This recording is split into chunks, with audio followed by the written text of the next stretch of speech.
Hello people, today we're doing a content video that nobody ever asked for. We're doing Venom in Dead by Daylight. Before we get into it, if you do like the video at any point, make sure you hit the like button and subscribe to the channel if you want to see more content from me. I'm also going to be streaming relatively regularly on Twitch, so make sure you click the link down below and go follow me over there so that you get notified whenever I go live. Like I said, nobody asked for it, but I thought it would be a really cool concept to work on and something that I think a lot of people would enjoy watching, so I thought I'd make this little video.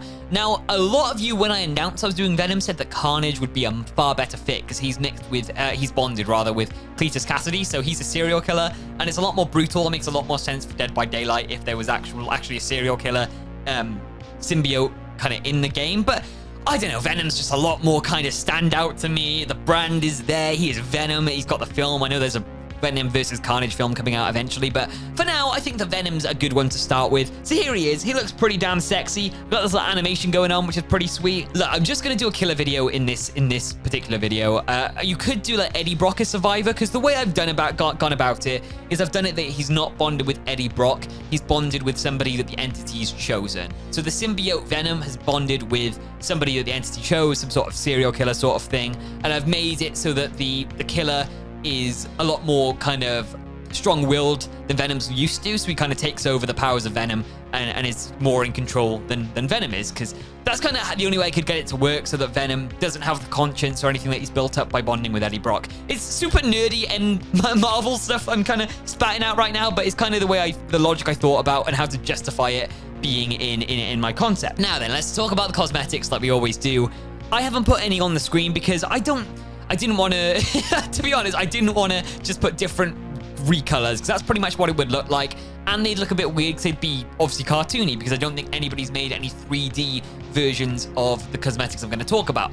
I think that the cosmetics for something, a chapter like this, or a paragraph, or whatever you'd call it, like this with Venom in it, would be the spawn of Venom. So it would be, you know, all the people all the symbiotes that get spawned in the, what's it called? The Life Foundation? Is that what it's called? I don't even know. Which would be like Scream, Lasher, Phage, Phage, whatever you pronounce it. I've only seen it written down.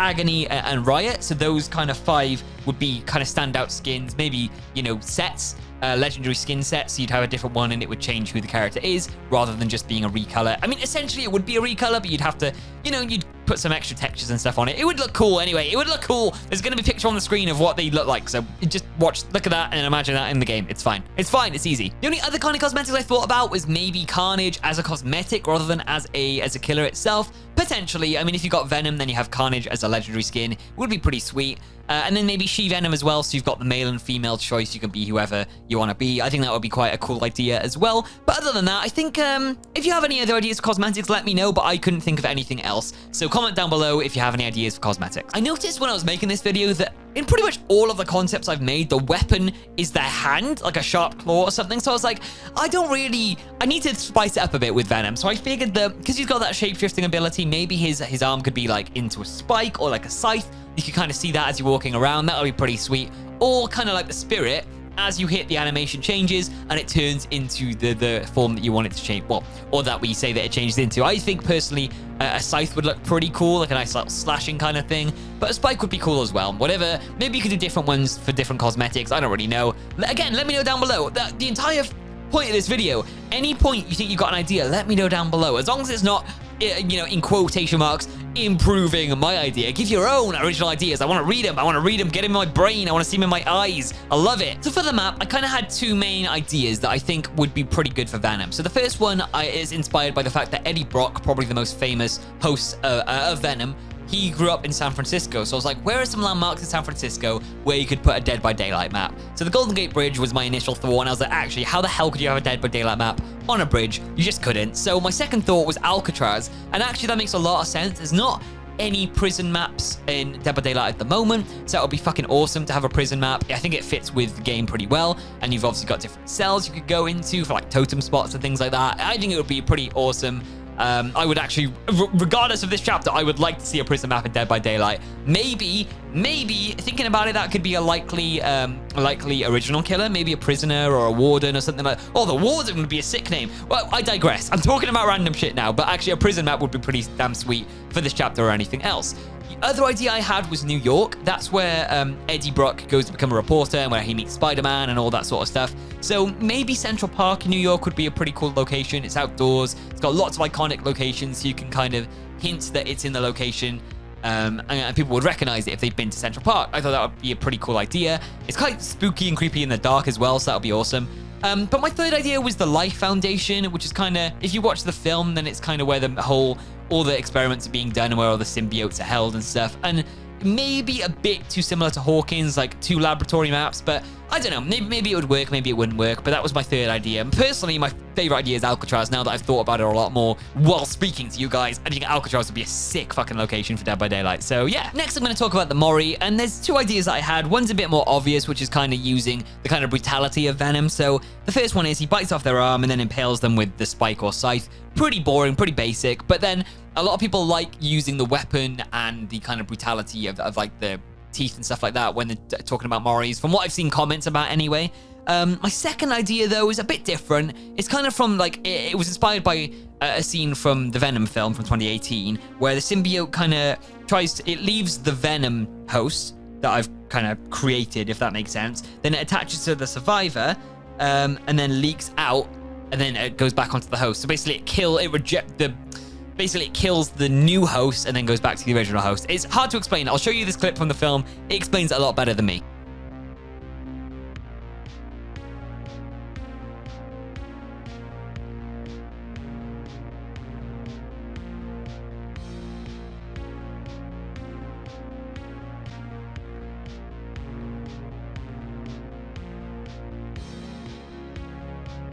But yeah, I think that would be a pretty cool Mori. It's kind of like the Blight one in a weird way, but I think it would be pretty sick and it would fit well with the Venom's lore. So let's look at this character in a bit more detail. Let's start with the attributes. We've got the speed at 4.6 meters a second. We've got the terror radius at 32%, and we've got a tall killer. I mean, that's all pretty standard. I mean, Venom wouldn't have a small terror radius because he's not really a sneaky kind of character. It's kind of more of a hulking, walking around kind of thing. There is some stealth aspect to him, but not like too much. I think it would be better to have him kind of hulking around, being quite big and loud. And then we've got the 4.6 meters a second, which he's a fast person, and this is the fastest you can make a killer in the game at base, realistically. So yeah, I think that makes a lot of sense. So for the power, I've called it Spawn of Venom, and with this, I kind of wanted to make it centered around the kind of host and symbiote dynamic. I didn't want to kind of focus on the strength or the speed too much. It's mostly about kind of the fact that Venom can spawn, and then that spawn tries to merge with the survivor. That's kind of what I wanted to go with. So unfortunately, what I've done is I've done it when you injure a survivor, it leaves a spawn behind,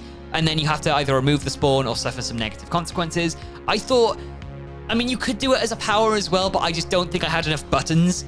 I didn't think I had enough keybinds in my brain to kind of figure out how it would work, so I wanted to do the other 2 abilities as well. But anyway, we've read it how it is. When the symbiote, God, how do I even pronounce that? Symbiote injures a survivor. It leaves behind one of its spawn, which attempts to merge with the survivor over time.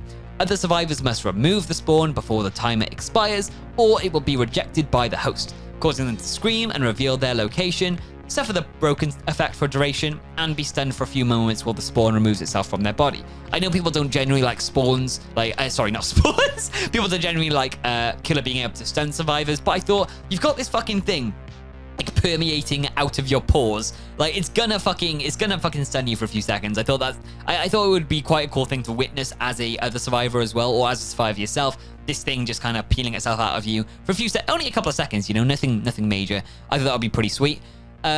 Special ability, alien agility. So this power I kind of got from the comics, where he's kind of able to pick up on Spider-Man's ability and kind of swing from, not web, but swing from his liquid form. So the symbiote can use its morphing ability to navigate the map rapidly. You press and hold the power button to extend your arm and attach yourself to a wall, which then you release to pull your body rapidly towards the surface. So I figured there's a lot of like mobility killers around that just behavior seems to do the exact same fucking thing, where they just make you either teleport, or they make you invisible, or they make you fast. And I was like, no, let's do something like, it's kind of like if you imagine the Deathslinger's gun, but then instead of pulling the survivor to you, you pull yourself to a surface. That's kind of the vibe I wanted to go for with this ability, and I think it's kind of creative and kind of cool. So I'd like to see a killer with something similar to that, like a grappling hook or something, in some way, realistically. Obviously, this power would have a cooldown, depending on, you know, the balancing and stuff like that. It would have some sort of cooldown, but I think that would be pretty sweet. I'd personally like to see it. The final ability would be a special attack called Symbiote Slam, and the symbiote is able to use height to its advantage when on an elevated surface. Press and hold the active ability button to aim your slam on the ground below.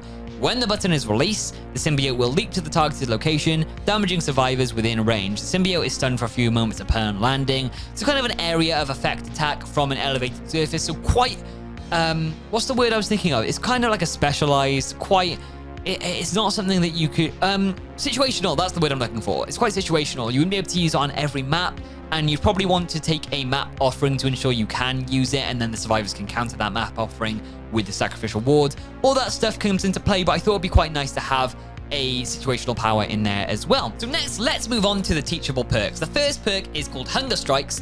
Your hunger grows as each moment passes. Each time a generator is completed, gain a stackable 3% bonus to basic attack and missed attack cooldown. So it's kind of like Unrelenting and Save the Best for Last, kind of put together. But instead of having to hit somebody to get the effect of Save the Best for Last, the generators just get completed. So it's a bit more passive, a bit easier to get, but also it's a lesser bonus, and the perk is deactivated when the exit gates are powered, so it's only as the game progresses up until that point, which I thought was an interesting mechanic to go with. The reason I've done it this way is I had a look at some of the perks in the game and what's there and what's not, and I kind of figured out that they're kind of just doing the same effect at this point, just with different ways of triggering it, which I guess is what they need to do until they start adding new effects to the game. So I kind of wanted to follow that same kind of thing, because it's so hard to come up with a brand new idea for a perk when there's only a finite amount of effects in the game. And when I'm doing a concept of not introducing a new effect, then it's quite difficult to come up with a brand new perk with a brand new kind of effect or benefit. So it's kind of just doing the same buffs and debuffs, just with different ways of triggering them at this point and different values, I suppose. I think that's kind of how they're going about it. All right, so with the second perk called Parasite, I wanted to do something where you're kind of feeding off the survivors. So the more you hit them, the more you get an effect. And the effect I decided to go with was to reduce stun duration, because the blood of your victim invigorates you. You get a bit more charged up, a bit more hungry, I suppose, and you want to get more effect. So you take stuns a bit more. So every time you hit a survivor, the perk gains 1 token up to a maximum of 5. For every token, reduce stun duration by 5%. So you only get up to a maximum of a 25% stun duration, but it is all stuns. So that includes head-on, decisive strike, all that kind of stuff does get affected by this perk. So it's not as big as enduring. It's not as strong an effect as enduring, but it applies to more stuns, and also being stunned removes 2 tokens. So you don't have this effect constantly. You have to build it up, and you have the ability to lose it by having the effect, essentially. I guess stunning isn't that much of a downside to killers at the moment, so I don't think it would be a meta perk, but I think it's a decent idea, and it's a bit, like I said in the first perk, you're just kind of triggering the same effect in different ways. So I thought this was an interesting way to build it up. So yeah, that's pretty much all there is to say about it. The third perk is called Perfect Host, and you become obsessed with one survivor, and every time your obsession is healed by another survivor, you gain the undetectable effect for 30 seconds, and it has a cooldown of 60 seconds. So the reason I did this is I wanted to do something where,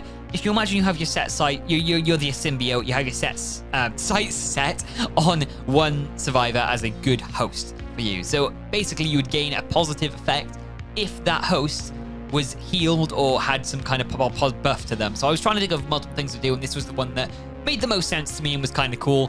So when the obsession or the potential host gets healed, you're obviously happy and you're more driven because you know that your host body is in a good condition. This is so nerdy, I swear to God, but it is fun. It's fun to do. So yeah, I thought I'd give it a cooldown because nobody likes the undetectable effect for so long. I know 30 seconds isn't too long, but it's, you know, it's respectable, and it'll probably do enough job for you to sneak up on someone and get a hit. So yeah, pretty good. Perfect host. All right, so that is the end of the video though. I know I didn't do a survivor. I know a lot of you wanted me to do Miles Morales or Peter Parker or Eddie Brock even, but I figured that Venom stands out enough on his own, like it's a strong enough character, and it would probably be a more successful chapter as just Venom, to be real with you. If I were to do a future concept, I would probably do Peter Parker on his own or with one of the more kind of more standout like Spider-Man villains that are just Spider-Man villains, like not really their own thing. Like Venom is definitely strong enough to be its own chapter, so I wanted to keep it that way. But I really do hope you enjoyed the video, and if you did, make sure you leave a like so I know you enjoyed it,